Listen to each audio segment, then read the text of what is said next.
자, 이번 시간에 이제 효소요법에 대해서 얘기를 할게요. 효소요법.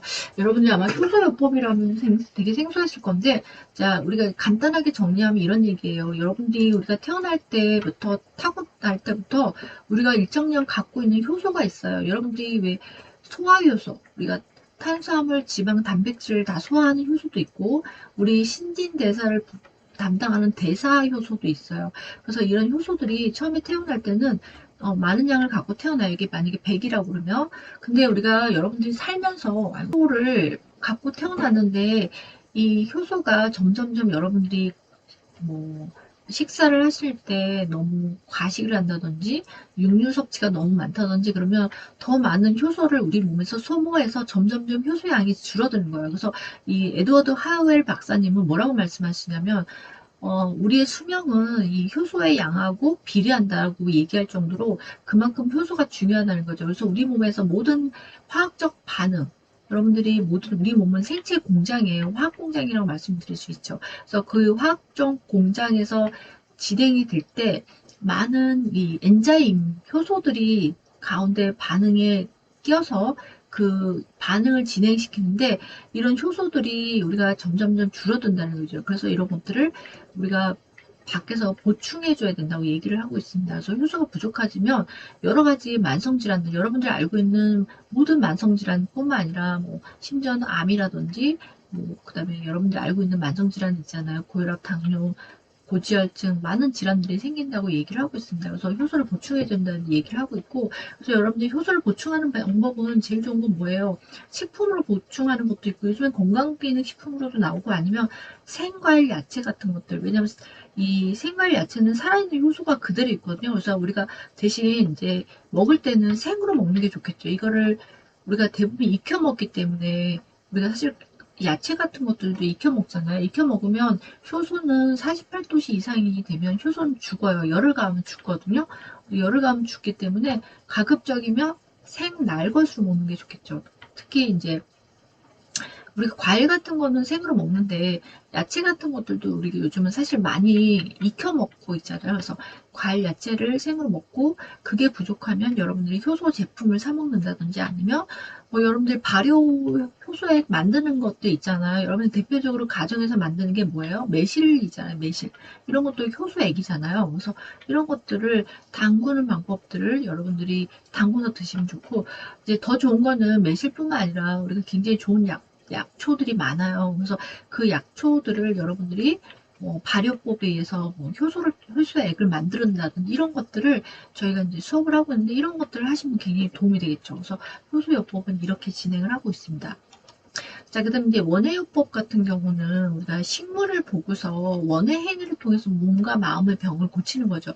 그래서 여러분들이 꽃도 키우고, 채소도 키우고 우리가 화단에다 이렇게 많이 하시잖아요. 그리고 치료 효과는 우리가 녹색 식물을 보고 향기를 맡고 그러면 이제 식물을 보면서 우리가 굉장히 치유 효과가 있다는 거죠. 그리고 환자들이 두뇌를 자극해서 우리가 심리적, 정서적 안정감을 느낀다는 거죠. 그래서 우리가 어, 정신질환자들, 그 다음에 뭐 여러 정서가 불안한 사람들, 정신적 장애가 있는 사람들한테 자신감이나 자존감, 자리자력을 올릴 수 있고, 또 치매 노인들이 원해 치료를 하고 나서 우울 치료가 감소되었다는 연구 결과도 있고요.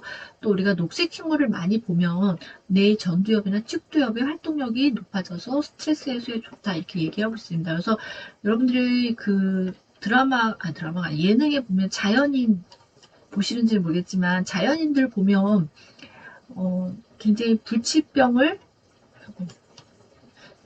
불치병을 앓고 있는데 대부분 자연으로 가서 완치가 돼서 나오는 경우가 많잖아요. 그런 것들이 이제 이런 원해치 요법도 있고 저는 제가 봤을 때는 우리가 이제 산에 가면 산이나 이런 데 자연으로 가면 우리가 이 한의학에서 얘기하는 천기, 하늘에서 있는 천기, 그다음에 땅에서 올라오는 지기 같은 것들도 봤고 또 제가 지난번에 그 에너지 이야기에서 어싱이란 걸 제가 여러분들한테 소개를 했었는데 특강으로 어싱이 뭐예요? 우리가 맨발로 자연을 접하면서 치유 효과를 얻는 것들이거든요.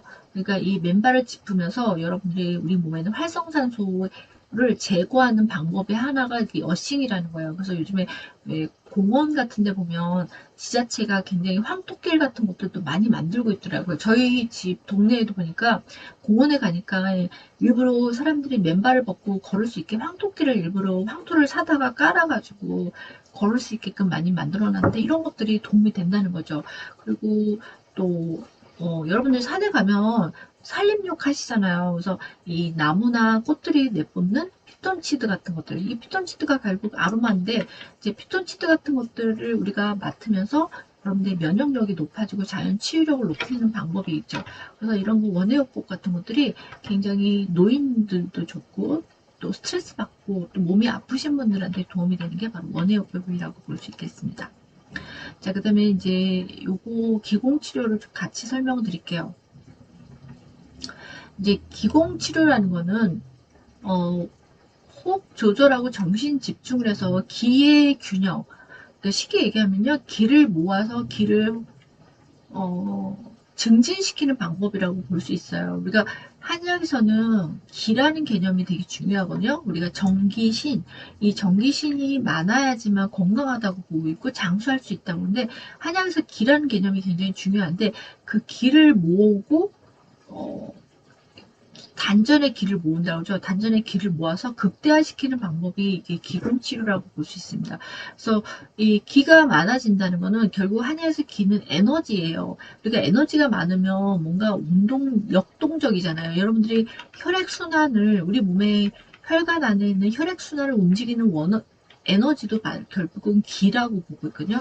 그러니까 에너지라고 보시는데 에너지가 높아야지 건강하잖아요. 그래서 이 에너지를 높이는 치료 방법이라고 볼 수 있습니다. 그래서 혈액순환을 높이고 면역력을 시키는 면역력을 강화시키는 건강요법인데 우리가 체조를 할 수도 있고 명상을 할 수도 있고 우리가 명상을 할 수도 있고 호흡을 조절할 수도 있는데 그래서 이렇게 하는 방법입니다. 자, 그래서 상단전, 중단전, 하단전이 있고요.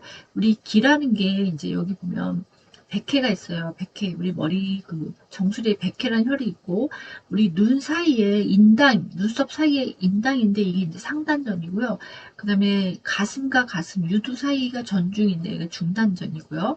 그 다음에 우리 배꼽 밑에 이제 이게 심골이 배꼽이고 배꼽 밑에 관원이라고 있는데 관원이란 혈자리가 이제 하단전인데 여러분들이 이제 한의학을 아시는 분은 아까 제가 정기신이 많아야지만 건강하고 오래 산다고 말씀드렸잖아요. 그래서 하단전에다 정을 모으고 이제 이 중단전에다 기를 모으고 상단전에 신을 모으는 겁니다. 그래서 그 수련법이 바로 이제 기공치료라고 보시면 될 수 있어요. 그래서 예전에는 저도 대학원 다닐 때 한 학기 기공 수업을 받았는데 약간 기공 앉아서 수련을 하면서 이렇게 앉아서 수련을 하면서 명상을 시켜서 기를 모으는 연습을 시키고 나서 그리고 나서 이제 체조를 하는데요.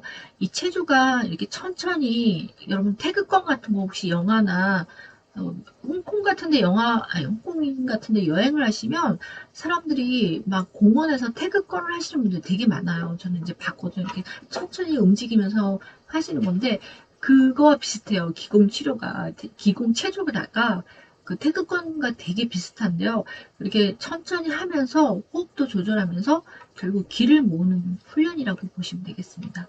그래서 저는 이제 이거를 사실 예전에 2007년도 대학원 다닐 때는 안 믿었어요. 저도 이제 현대의학을 공부한 사람이라서 눈에 안 보이는데 내가 이제 한의학적인 기는 이해되는데 기공 기를 가지고 치료를 한다? 그래서 이게 좀 이해가 안 됐었어요. 이해가 안 됐는데 제가 최근에 작년인가 이제 에너지의학이라는 책이 해외 서구에서 그 현대의학을 공부하시는 의사 선생님들이 이 기를 과학적으로 측정하는 도구, 예전에는 이제 기라는 걸 측정할 수가 없었는데 과학적으로 측정하는 기구를 개발을 해서 그걸 가지고 기를 측정을 해서 사람마다 기를 측정해서 보니까 그걸 수치화로 해서 봤더니 실제로 우리가 기공 훈련을 많이 수련을 오랫동안 하신 분들을 손에서 이 기의 세기를 봤더니 일반인들보다 훨씬 높았다는 거예요. 심지어는